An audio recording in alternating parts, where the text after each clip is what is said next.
Good morning, everyone. How you all doing? Everyone's got their coffee? Because when Nancy asked me to do this, and I told her I had about a 2-hour presentation, she told me how to do it in like 30 minutes. So that means you got to have your coffee. So I'm going to kind of move through things rather quickly. It's a pleasure to be here, and the theme here was to kind of look at a retrospective before we move into the future. And so I thought about this, and I kind of created a brand new presentation to deal with this. And I delved into my own past a little bit, because my own journey through this field is in many ways a reflection of the retrospective that the field has had. I started working in the field in 1975. That's a long time ago. Now, just to give you a little context of what the world was like back then, we had Elvis still in Vegas. Patty Hearst was America's most #1 wanted criminal. Okay, it's early in the morning. Hang on. Barry Manilow had a hit called Mandy. The Vietnam War ended in 1975, and our president was Gerald Ford. He's the one on the right. Now, I happened to be working in a residential facility for autistic kids. I ended up working in 2 different ones in different parts of the country. And it was an interesting learning experience right out of college for me. That's me up in the right-hand corner there, the one with the black hair. You can see that? Let that be a lesson to you, those of you entering the field. If you look at that picture, you'll see a lot of smiling staff and a lot of miserable kids with autism. We had them all, in one segregated facility, and we did a variety of different things here. The idea was you put these kids, these are real pictures, we put these kids around a table, and we tried to reduce their autistic behavior using behavioral management and encourage their social exchanges. Now, kids with autism have some issues with social stuff and gaze avoidance and self-stimulatory behavior and other kinds of things. I don't know who had the idea of putting them all around a table to improve social skills, but it didn't work so well. And so we had a lot of rigid behavioral therapy, and we encouraged kids to do letter ID. And, year after year, we were getting nowhere fast. So it was pretty frustrating. From there, I started working with adults in group homes. And, we had built a number of these 6, 7, 8-bed facilities throughout different parts of the state. And we made them as, quote, home-like as we could. Now, there's a lot of issues when you make a home home-like. A lot of control issues, a lot of what are we doing tonight? Well, 5 people want to watch TV, 1 person wants to go to the movies. Well, you're outvoted. Arguments over the thermostat. I can't begin to tell you the issues we had, but we were there and we were trying, and this seemed like the best alternative to institutional life we could possibly have. So, hey, I'm laying it all out here. I did all of these things, and, for fun, we would go to the mall. Giant group of 8 people with disabilities, a disabled pod, moving through the mall, under the objective of community integration. So we'd drive the van, load everybody off, go into the mall, this amoeba would move down the mall, and people would then go back and get checked off as community integrated for the day. A lot of window shopping went on. Then there was, of course, the group home bowling activity that we did. I would drive the van to the bowling alley, hoping we'd have community integration experiences, and as we were going in the front door, people would see us and they'd be running out the back door. And I kind of couldn't blame them, because balls, shoes, pins were everywhere. It was kind of a zoo in there. And we were having fun, but everybody else was, here they come, let's get the heck out of here. So group home bowling just recreationally was kind of limited in its ability to form connections. Of course, we ran a workshop, an award-winning workshop. When you look back on it, the wages were pretty low. The work was pretty boring. That's me again, the one with the black hair. Why I'm pointing myself out to you is because if you notice, everybody's looking at the camera except me. I am looking at Marie, because Marie hated the workshop, and she's holding a trophy, and I'm absolutely sure she's going to kill the staff member in front of her. She is going to plunk that trophy right on her head, and we're going to have a picture of it. This is what my life was like, putting out fires. And I spent a lot of time putting out fires. And the reason, it wasn't because, people with disabilities give us trouble. It's because people didn't like what we were giving them. They were bored. They were unhappy. And they let us know in no uncertain terms. So, have things changed? Have we come up with some new ideas? Well, it's an honor for me to be with some of these, quote, heroes that we have here today to talk to you about some of the things that they've brought into our field. And quite briefly, I'm going to go through some of the changes that we've seen. We've had 30 years of progress, and we've learned that you can't just put a group in a facility and say, these are your services, we're going to fix what's wrong with you. We've got to look at people's lives and figure out what they want to do, what they want to be, what they're good at, what their interests are, and how do we build those lives around them with our help, but with them taking the lead. Life planning should be a part of everybody's life, whether it's in school, at home, on the job, in the community. Supported living. Living in a group home in the community isn't community living. Community living is when you have a home, and it's your home. And we know what a definition of a home is, and where you're loved and where you have control and security, and you can decorate it the way you choose and come and go and decide who can visit you there and who shouldn't, and all of those things.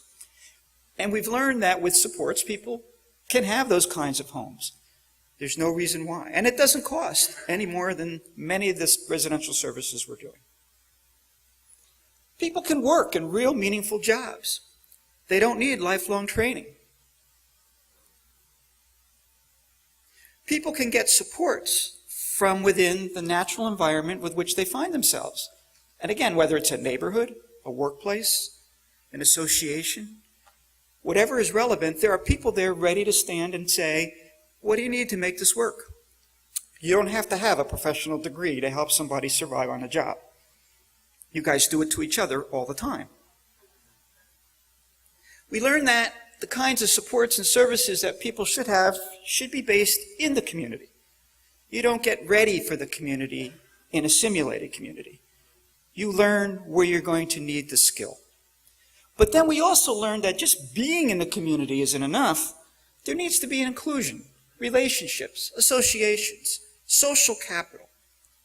So all of these words I'm saying, they've been around now for 20, 30 years. We've been doing an awfully good job bringing the field to the forefront of some very creative, inclusionary ideas. And that has led us to the idea that, and we weren't brought there, we were brought there dragging and screaming by folks with disabilities, said, hey, I can control my own life. I can make my own decisions in my life. You can give me advice, but I make the call. And when there's issues with laws and policies, we know how to work together and advocate for ourselves. And you need to respect that. Okay, so once again, the field keeps moving in a direction that favors the individualized, interdependent voices of people who have disabilities. So when you take this all together, it should leave a warm feeling for you. And that's what a keynote's supposed to do. But I've been doing these kinds of things now for 30 years, and hope for what's possible. After 30 years, I'm starting to think, well, wait a minute, we're not telling the whole picture here. No more Mr. Nice Keynote. The problem is we've been doing this for 30 years, and we know how to do it, but we're not doing it for everybody. In fact, we're not doing it even for most people. We're doing it for a select few. One of the problems I have when I come to these kinds of events is that I see a lot of great, wonderful, warm stories about individual people, which is great. But then I go back, and I can walk into any state, in any facility, and still see people doing nothing. Still see people doing repetitive, boring, downtime, making 30 cents an hour, living in a home with 12 other people, not gaining access to the real world, not having any real friends.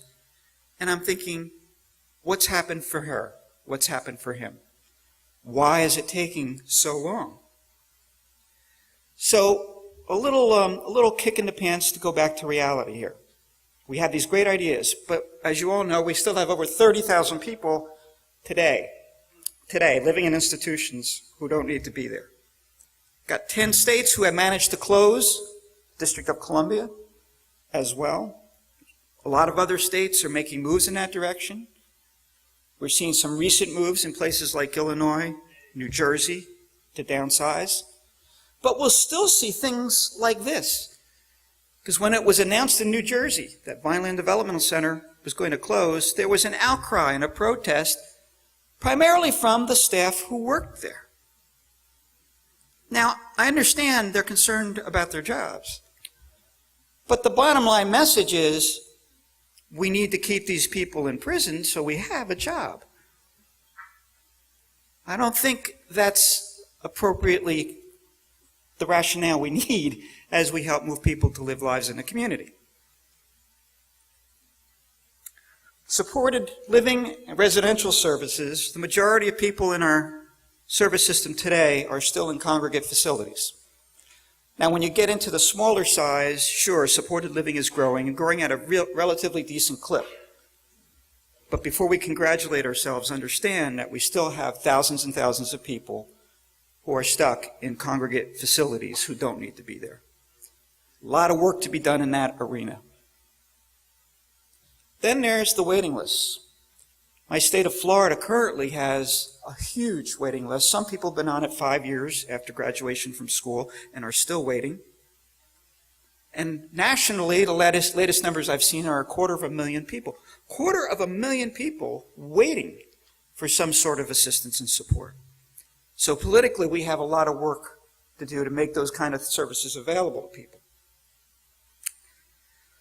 And then one of the issues that troubles me as an employment person is that we have an obsolete model, and you can only understand how much trouble this gets me into when I talk in front of groups.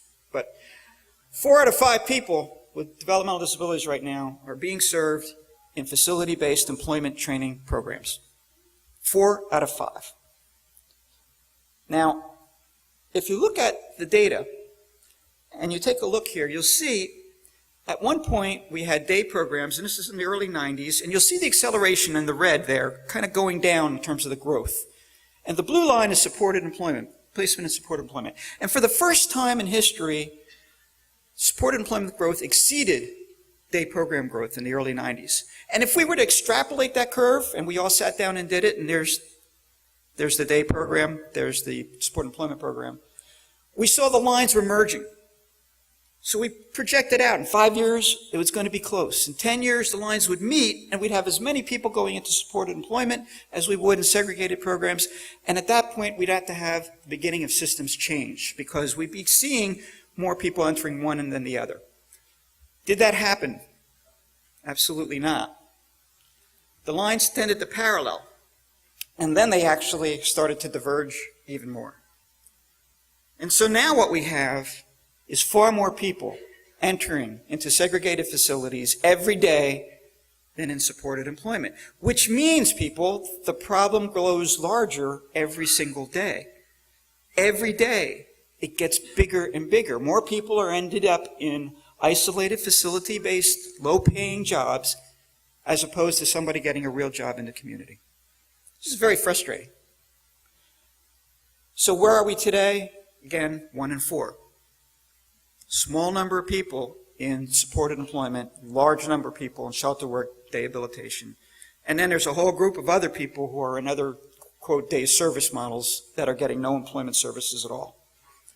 Very frustrating, because in this particular model, we have a great body of research that says that people with disabilities can and should be in real jobs.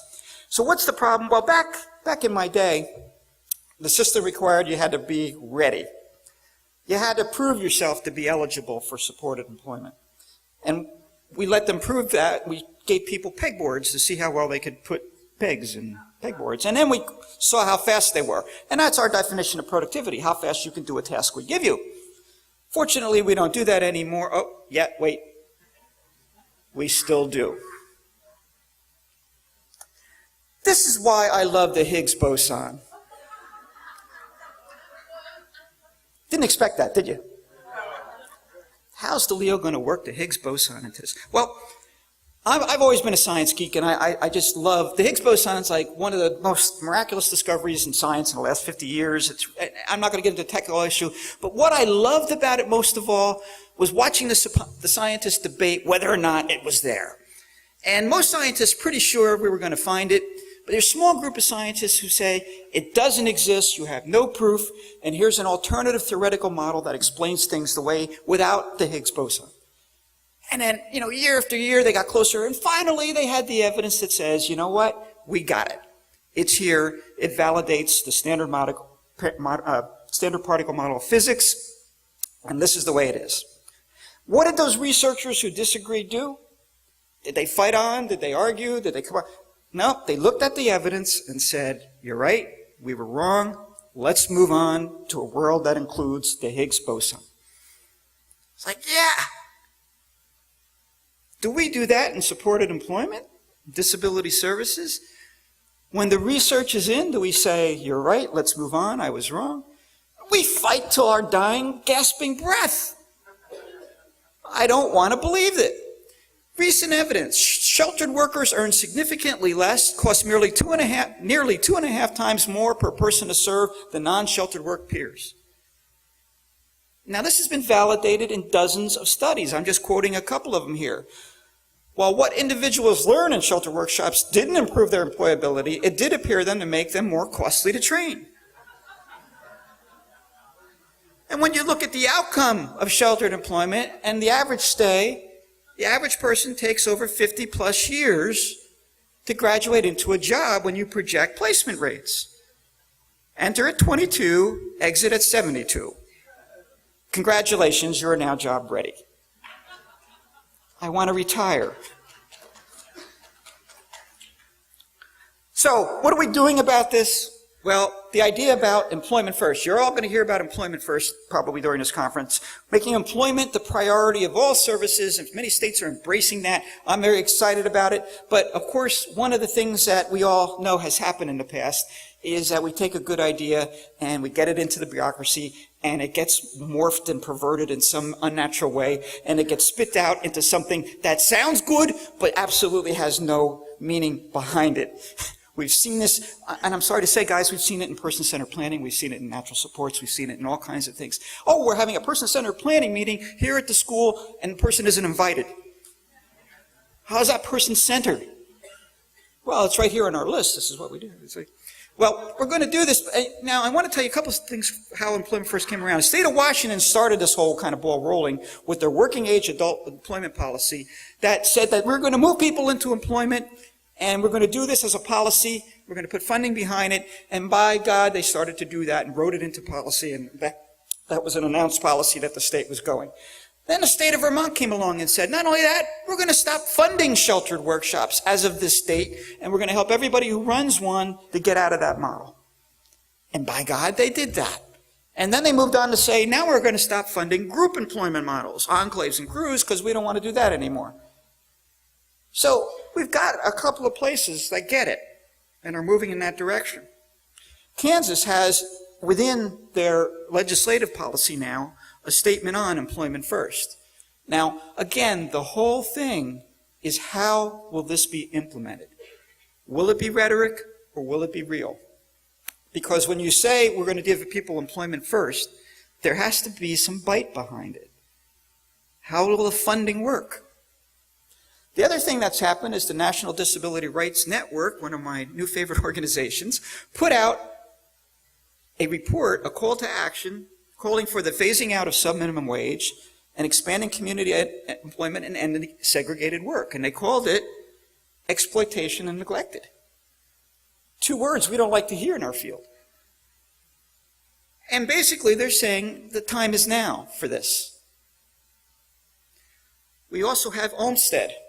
And for the first time, Olmstead is a Supreme Court decision on The ADA and its application to various community-based kinds of approaches in the most integrated setting possible. Up to now, it's been used in suits related to residential services. For the first time, it's been used in Oregon to look at what about employment services, and it was upheld in terms of, yes, you can proceed, let's take a look at where this takes us. And there's some testimony up there, alleged that the defendants have over-relied on sheltered workshops, failed to provide, fund, or make available integrated employment services. Now, Oregon is a state that was a leader in the early 90s in supported employment. So, we're going to be very interested to see how the state negotiates this and where it goes with that, so that if we can use Olmstead to push states into more supported employment, I think we're going to finally see some action in this particular area. And by the way, the U.S. Department of Justice has a letter of interest in that case, signaling that the federal government, has a strong interest in segregated employment and making sure that that starts to move away. Another interesting thing that may make some people uncomfortable here, but we're seeing a lot of public activity looking into what is called salary disparities between nonprofit agencies and the people they serve. Apparently in some states, some agencies, multiple big agencies, have people making a lot of money. In this particular agency, person concluded that his $831,000 in total pay and benefits was not justifiable and was unreasonable, especially considering that this agency runs numerous shelter workshops and is paying people sub-minimum wage. Now, I'm not here to criticize anybody's salary. I'm sure you all earn what you earn and you work hard. Everyone knows this is a difficult field. When I do a lot of training of new people coming in the field, and I always let them know, this is not going to be easy. Welcome to the field. Remember, there will be 2 words you will never hear the rest of your life. Nice car. Just welcome to our life. And here we've got people from a U.S. Senate hearing based on their IRS 990 filed form. One nonprofit paid its CEO 0 salary, but paid his consulting firm $4.6 million. People are making $500,000, $600,000, $700,000, and also have affiliates like their board and whatever, having lavish perks such as Learjet travel. This came from a Senate testimony, okay, from an IRS filing. And then the same day, you can pull up a paper and you see pay rate for disabled Wisconsin workers stirs debate. Wages range from 2 cents an hour. My God, I just don't think I can live with myself in this field until we get this crap cleaned up. You know?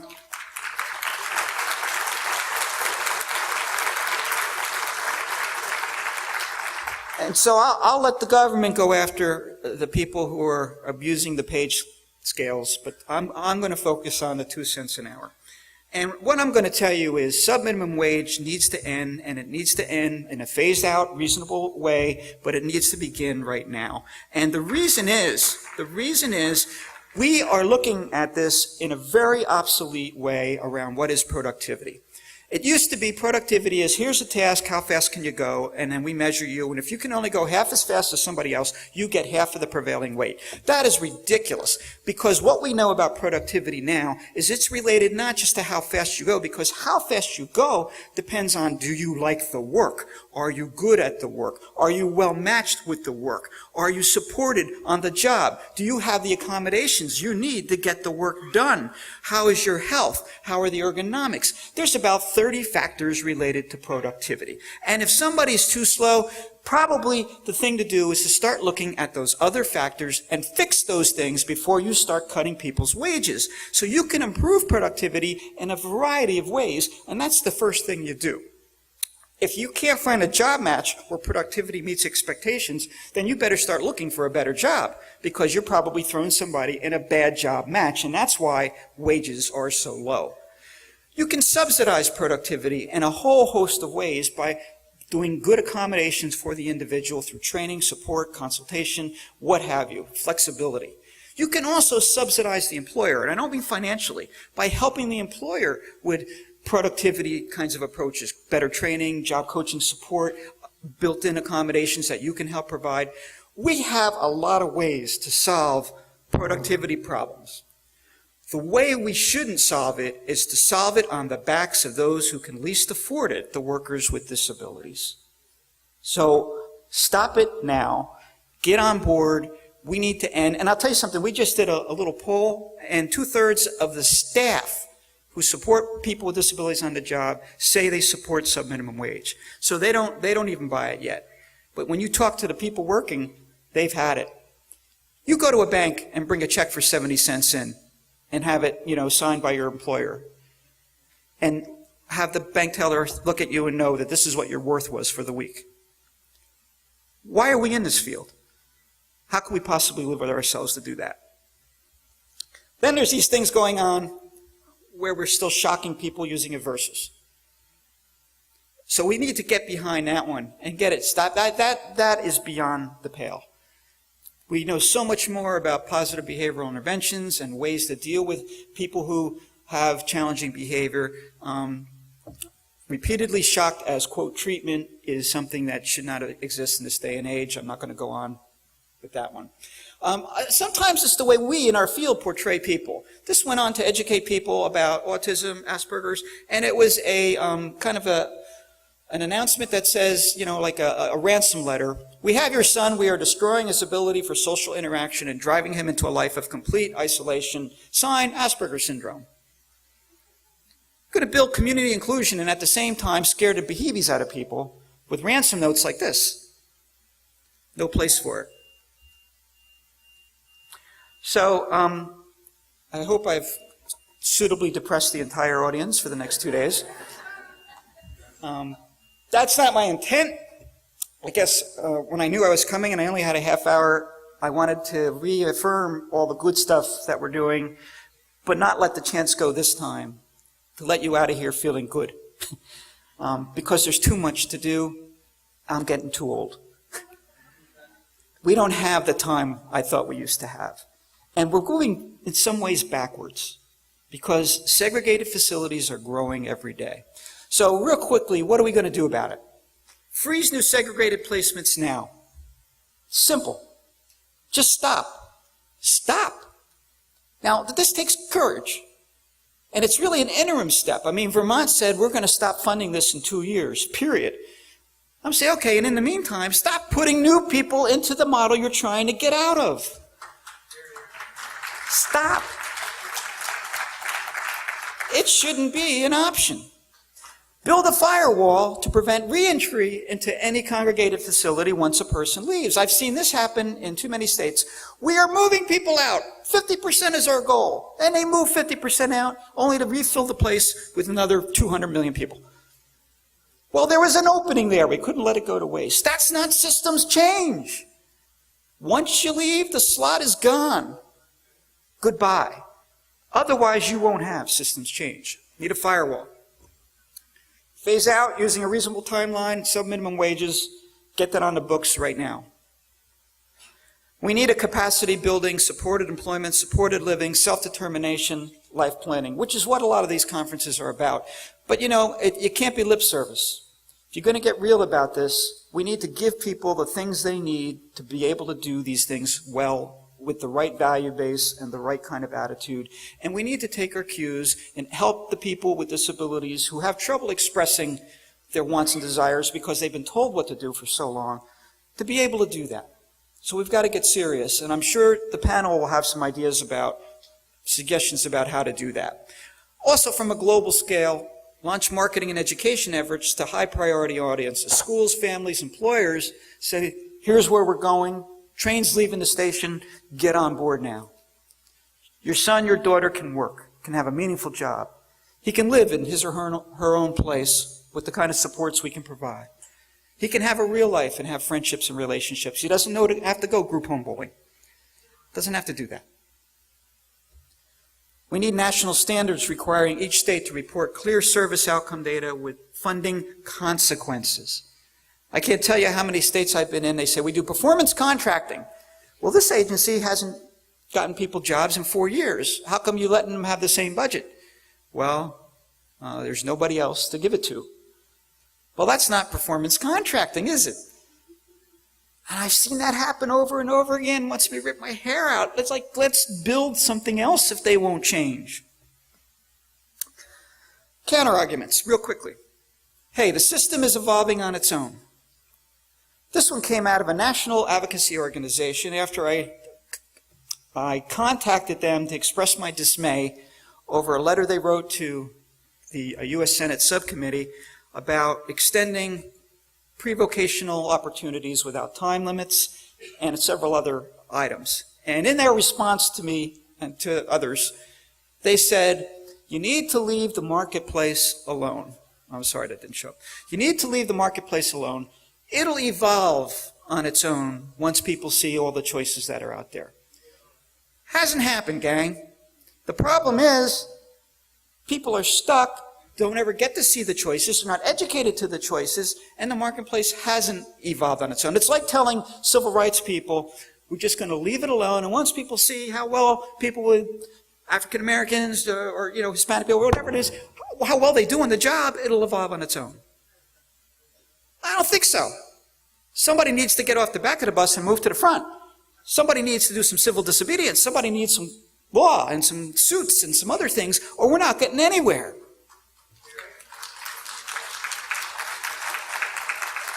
Then we get the argument, you're restricting choice.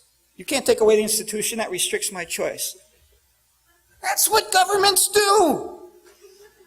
Can you do anything you want with government money? Government's supposed to restrict choice. We're not saying you can have anything you want. This costs $150,000 and it's terrible for you. Take it. What? Restricting choice is fine, as long as it's within a range of reasonably research-oriented practical outcomes that say you can have this support, this support, this support, this support. Nowhere does it say you have a right to an institution. So I think that argument, and we can spend an hour talking about this one, but that argument is flawed. People need special wages due to their low productivity. Forget it. We've already been there. Sudden change will be catastrophic. Well, no change has been catastrophic. Let's move. Now, again, those of us who are saying, shelter workshops, minimum wage, we're saying over a reasonable time span, let's negotiate this. You can't close down things tomorrow. Even that's my preference. Okay, we'll move things up, but let's start moving now. We're ignoring that. And then my favorite one, dissension among ourselves is bad. We need a united front. We need a united front, and all that's got us is more of the same. We are at a point where dissension among us is the only thing that will save us. Not an easy situation, but I can tell you this. This cannot be our solution to housing. You ever seen a closet like that in your house? Ever see bathrooms like that where you can close the door but there's no privacy stalls between the toilets? Doesn't that tell you something? Not when quality homes are possible. This can't be our solution to unemployment. Would any other minority group put up with this? You have high unemployment rates, but don't worry. We're going to build you a building. We're going to bring in some boring, repetitive manufacturing work, and then we're going to time you to see how well you do, and we'll pay you whatever you put out, and that'll fix your unemployment rate. I think most other unemployment groups would say, the hell you are. But that's our solution. Not when quality jobs we now know are so possible. No more group employment. I don't care whether you call it an enclave, a crew. There's no reason for it. When you look up enclave in the dictionary, it says haven in enemy territory. That's an interesting way to put it. We're infiltrating the employer. So, to close up here, the problem is not so much do we know how to do it, not so much reinventing quality. We're locked into a reality and we can't seem to escape it. In psychology, there's some terms that are used for this, confirmation bias, and getting locked in with reality. And there's been a lot of studies about how we don't like to change our mind once we form a kind of view of the world. I had this come home to me recently. It, to me, captured what we're dealing with. I was in London working on some stuff with some people, and I met this woman who told me the story, just having a casual conversation. She told me a story about her husband who loves to work in his garden. In London, everybody has a garden, even though it's in the city. And you're watching London on TV now, you can see. But everybody has little gardens they work in. And she would describe how her husband would come home, go out, and his way of relaxing would be work in the garden. One day he's out there working, and he hears this, in this distance, this lovely hoo, hoo. He's like, wow, what's an owl? I love owls. And so he listened for a while, and he went, hoo, back. And to his great, great pleasure, the owl hooted back.